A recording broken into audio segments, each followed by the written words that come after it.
You might not want to share this video with your league mates. I'm giving you the best pick round by round, starting it off in the first round, and it's going to be Justin Jefferson. We are using the average ADP across some of the major platforms like Sleeper, like Underdog, like ESPN, FFPC, NFL, CBS, and Justin Jefferson right now is going off the board as wide receiver 4, overall player 7. Ladies and gentlemen, Justin Jefferson might be the most talented wide receiver in the NFL. Now, I understand Justin Jefferson compared to the guys going ahead of him, like a CeeDee Lamb, a Tyreek Hill, a Jamar Chase, there are question marks around his quarterback play. But let us not forget that Justin Jefferson, the last 3 seasons, wide receiver 4, wide receiver 2, and wide receiver 5 last year on a points per game basis. He's never finished below the wide receiver 5, and last year he was injured, played in 10 total games. He had Dobbs, he had Hall throwing him the ball. So this year, the fact that you're able to get him, and I understand there's worries about Sam Darnold and JJ McCarthy.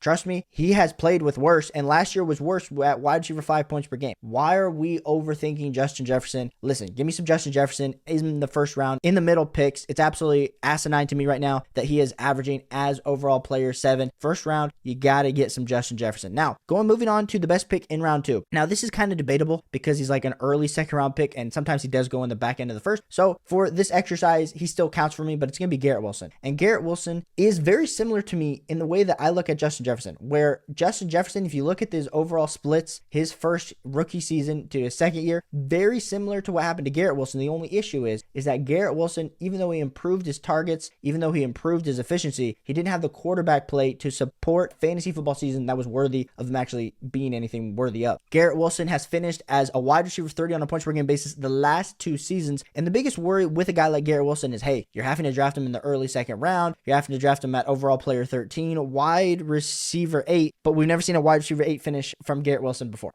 Ladies and gentlemen, I am not worried at all if Aaron Rodgers takes a step back. I don't care if he's not the same post Achilles. My dude could have 2 boots on his feet and he'd be better than Zach Wilson. So give me all the Garrett Wilson in the second round. I think it's a no-brainer. You let me know what you think of Garrett Wilson down below. I know it's definitely a riskier pick, but he is super boom bust, and that's what I want. I want a guy that has potential to get that wide receiver 1, wide receiver 2 points per game threshold in the second round. Love some Garrett Wilson. Round 3 is going to be Nico Collins, and a lot of people in the space, a lot of people, even you, that may be watching fantasy football content videos, you might be a little bit concerned about Stephon Diggs and Tank Dell being added. The one thing that I do want to bring up with Nico Collins, a lot of people are worried about his overall targets, saying that last year, the majority of his fantasy football production came from his 8 total touchdowns, and he only had 109 targets. So you're saying to me, well, Caleb, if you add in Stephon Diggs into this offense, cool, maybe he steals a few targets from Tank Dell, he steals a few targets from Nico Collins.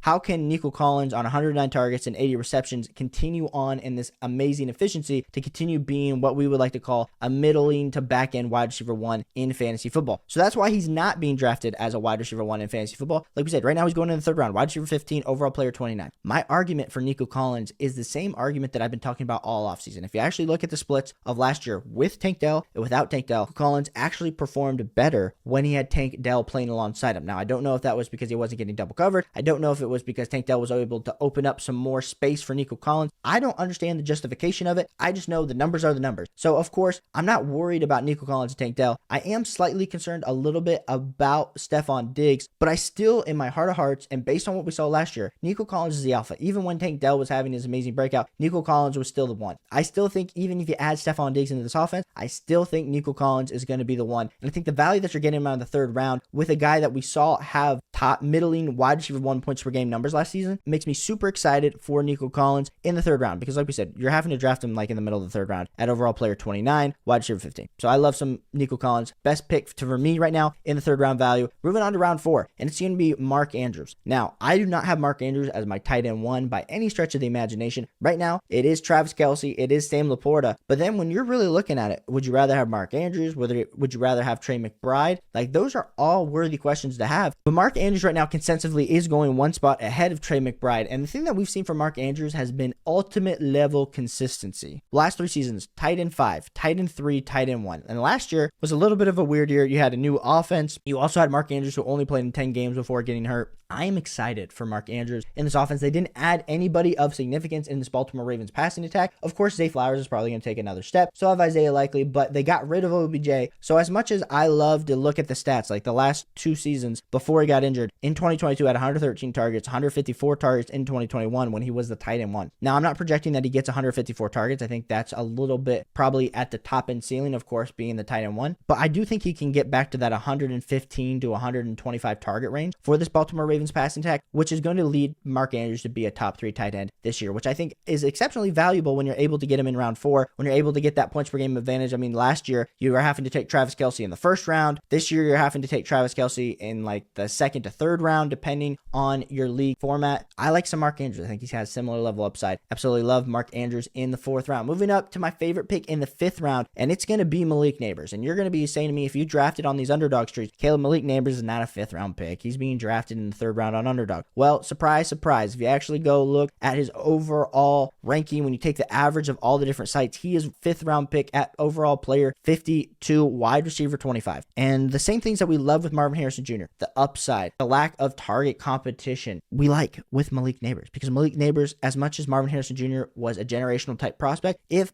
Marvin Harrison Jr. was not in this class, we'd still be talking about Malik Nabers as a Jamar Chase level type prospect. He's just being overshadowed by Marvin Harrison Jr. And then you add in the fact that he lands with the Giants in this offense with Daniel Jones. We don't know if Daniel Jones is a good quarterback, Caleb. I don't know if I can take his value. That's why I like this value on Malik Nabers, because I think the similar upside of him in the 5th round, if you can get him as your wide receiver 2, you don't have to draft him as your wide receiver 1. Don't even have to draft him as your wide receiver. He could be your wide receiver 3 if you went 2 running backs, 3 wide receivers out of the first 5 rounds. So I love me some Malik Nabers. I think this is a shot that you have to take, especially if we're talking about your ESPN league. Like we said, I know his underdog ADP is way higher than everywhere else. He's 27 on underdog, but going off on CBS as overall player 61, 55 on ESPN, 45 on FFPC. NFL is going off the board as overall player 70. Like, come on, ladies and gentlemen. Let us draft some Malik Nabers in the 5th round if you could potentially get him in your scoring format. Now we move on to round 6, and my favorite player in round 6 is going to be Kyler Murray. And Kyler Murray, the same reasons that I like a guy like a Marvin Harrison Jr., who we just talked a little bit about earlier when we were talking about Malik Nabers. Kyler Murray last season was coming off of a torn ACL.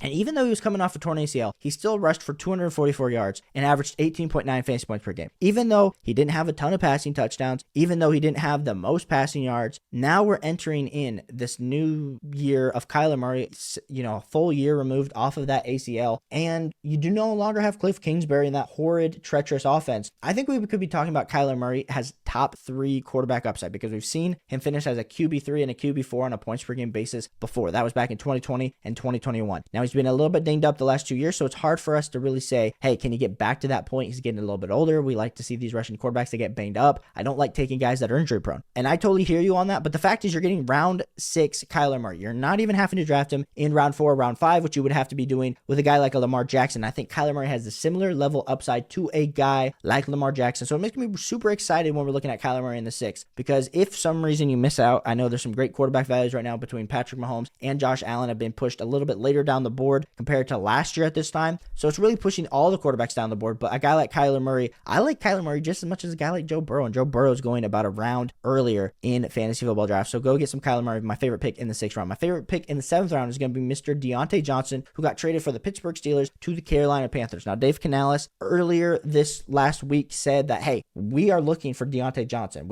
He is our first option in our receiving attack, which makes sense, because if we look at Diontae Johnson's target share over his career, the thing that you're going to notice about Diontae Johnson is 169, 147 targets back in 2022 and 2021. Now, last year only played in 13 games, had 87 targets. We can really chop up last year to really crappy Kenny Pickett. Diontae Johnson had some attitude problems, which is always a concern, but I don't think that attributes to the fact that Diontae Johnson is one of the biggest, best target separators in the NFL. And when you're able to get open, you're able to get targets, you command those targets, and those are earned, not just given to you. I like some Diontae Johnson, and the truth is, Diontae Johnson last year showed a little bit of touchdown upside with 5 total receiving touchdowns. Imagine if he can get those targets and also get those touchdowns. We could be talking about him breaking back into like the top 15, top 17 wide receivers on a points per game basis, which you're like, well, Caleb, like that's not amazing. But no, that could be the league winner for you because of the fact that you're able to draft Diontae Johnson all the way down here in the 7th round. Like I said, wide receiver 38. So I absolutely love some Diontae Johnson in the 7th. Moving on to my favorite pick in round 8, it is going to be Jordan Addison. And Jordan Addison, we got the purple background. Listen, he got the DUI. We don't know what that suspension is going to look like. We also talked about how we love some Justin Jefferson for this year. I'm not worried about the quarterback play for Jordan Addison because TJ Hawkinson is coming off of a torn ACL. It was a terrible knee injury. I know there's reports that TJ Hawkinson, he's really ahead of schedule. Listen, it takes a while for these guys coming off ACL built to have a successful fantasy football output. We could be talking, week 5, week 6. By then, Jordan Addison could have taken off, helped you win a few games. And I think the value that you're getting him on round 8 for a guy that broke out as a rookie level wide receiver. We saw him achieve wide receiver 30 points per game, which makes me super excited for a guy like Jordan Addison heading into year 2, that maybe he can make those small tweaks, those small improvements and improve. And you add in the fact that Justin Jefferson hopefully will stay healthy this year, which I know for a lot of people makes you excited when a guy like that goes down. Your wide receiver 2 becomes the wide receiver 1, but then all of a sudden the defense is having to,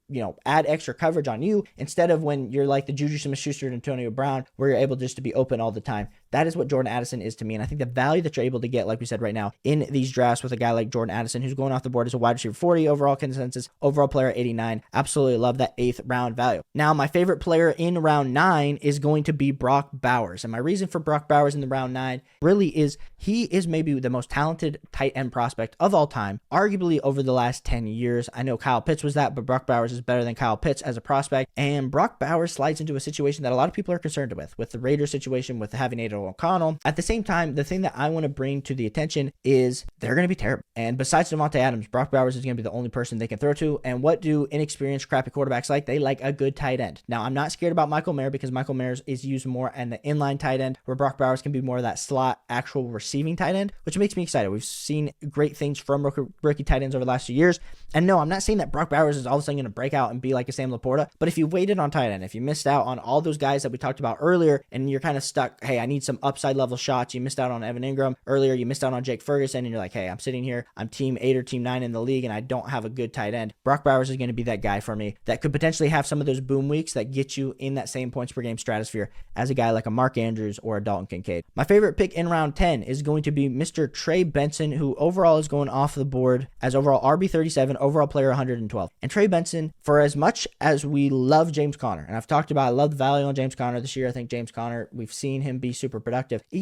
James Conner is super old compared to Trey Benson. And we like to get these young, explosive running back. And Trey Benson got the draft capital. He got early 3rd round draft capital, which is another indication of how they're going to be using Trey Benson. And when we get these rookie level running backs, typically, we're going to see James Conner definitely carry the load early on. But as the season progresses and you see Trey Benson get a little bit more in there, a little bit more explosion, shows that he's a little bit more explosive than James Conner, we're going to see a lot of exciting things for Trey Benson. So I absolutely love his value in the 10th round. We move on to round 11, and my favorite value is going to be Curtis Samuel. And Curtis Samuel in the 11th, the reason that I really love him as wide receiver 51 is we've seen the highlight clips of Keon Coleman. We've seen how amazing Keon Coleman is as a person. We haven't seen Keon Coleman as a wide receiver in the NFL. And besides Dalton Kincaid, who's going to be that second receiving option in this Bills attack? It could be Keon Coleman, it could be Khalil Shakir, or it could be a guy like Curtis Samuel, who we think has been super talented, but hasn't been with a good quarterback in the Washington Commanders offense. So I absolutely love some Curtis Samuel here. You're taking a late round shot. He's going around guys like Brian Robinson, Jerome Ford, Zach Charbonnet, Pat Freiermuth. I think all those guys in certain scenarios, you could talk yourself into something big happening for them. But Curtis Samuel is going to have that opportunity right out the jump. So I absolutely love some Curtis Samuel in round 11. Round 12, it's going to be Deshaun Watson. If you go late round QB, or this is your QB2, like we said, we typically recommend that you only draft one QB in your redraft leagues because you can always find somebody on waivers later on. But for some reason, if you get a late round like Jaden Daniels and you just want to solidify it a little bit more and feel a little bit better about it, get some Deshaun Watson. If you take out the game where he got injured last season and only played like in the first or second quarter, he was like top QB8 on a points per game basis, which for a lot of people, they don't realize. As much as it didn't look good and Joe Flacco came in and kind of saved the Browns season, Deshaun Watson wasn't a bad fantasy football quarterback. He's got the contract, you got the Kevin Stefanski, you got the improved offense with them adding in Jerry Jeudy, David Njoku, Amari Cooper. Listen, I'm all wheels up on Deshaun Watson as a late round QB. I think it's great value here in the 12th. We move on to my favorite player in round 13. It's going to be Josh Downs. Josh Downs didn't even get to play a full season with Anthony Richardson and still showed out as a rookie level wide receiver. I know he was wide receiver 51 on a points per game basis, but he did have a little bit of a stretch of games where he in week 5 had 15 fantasy points, 13 fantasy points, 23 fantasy points, 14 fantasy points in like a 4-game stretch. Now, did it go a little bit down from there? It did. But we did see some elite level traits from a guy like Josh Downs. I know they drafted A.D. Mitchell. I am not concerned for Josh Downs. Like you said, when you're getting back here in the late rounds, you want to be taking as many dart throw shots as you can. I think Josh Downs could definitely be a guy that we can see being a wide receiver too. And when you're drafting him as wide receiver 3 or wide receiver 4 makes you feel good. Round 14, it's going to be Pop Douglas. Pop Douglas out of the University of Liberty. Last year was his rookie season. And if you were tuning into the channel at all, or if you haven't tuned into the channel, you'll know that last year I was like, hey, you got to stash Pop Douglas, because every game you saw there was just glimpses of him being super electric, and you could see that, hey, he was starting to put things together. Now, that never fully happened, and their lack of quarterback play last year with Mac Jones definitely hurt Pop Douglas. But especially in round 14, I absolutely love Pop Douglas. I think it's a great value later on in your drafts. Round 15, I got two guys. I couldn't just decide one, so I'll throw both these guys together. First one's going to be Jalen Polk. Same exact reason that I like Pop Douglas. Jalen Polk gets drafted to the New England Patriots. Someone's going to have to catch passes in this offense. I do like Drake May. I do like Jacoby Brissett. And Polk has been kind of showing out in training camp, so it makes me super excited about Jalen Polk. Then we got Ben Sinnott, who, like we said, if you go late round tight end, let's say you get Brock Bowers, and then you want to also get a guy like Ben Sinnott for just ultimate level upside. To the Washington Commanders, they only have Zach Ertz that he's competing with. You got Jaden Daniels. What is rookie quarterback's favorite person? It is going to be the rookie level tight end. So I absolutely love some Ben Sinnott. And then rounding it out in round 16, it's going to be Michael Wilson. I like some Michael Wilson as the wide receiver 2 for the Arizona Cardinals. The thing that we do have to acknowledge is that they did bring in Zay Jones. Marvin Harrison Jr. is going to be the clear one. Who's going to be that second receiving option? I mean, it's probably going to be Trey McBride, but at least in the receiving room, Michael Wilson had himself a pretty good rookie season. So I'm excited about Michael Wilson in round 16. And then round 17 is going to be Bucky Irving. And Bucky Irving, a lot of people are worried about him taking receptions away from Rachaad White, which could hurt Rachaad White. I'm not necessarily worried about Rachaad White, but I think when you're here in round 17, you got to get a guy where you're like, hey, who, if something happens, like if Rachaad White were to get hurt, Bucky Irving could be that guy that absolutely comes in and shows a lot out for a lot of people, because Baker Mayfield likes to check the ball down, and the Buccaneers are going to be in a lot of close games, which means a lot of good game scripts for him on both the ground and in the air. I like some Bucky Irving in round 17. So let me know what you think of this list. Let me know who you think the best players are in each and every round. Let me know who you're drafting. We are putting out a video a day at this point, so I appreciate you guys for tuning in. Hit that like and subscribe button, and I'll catch you on the next one.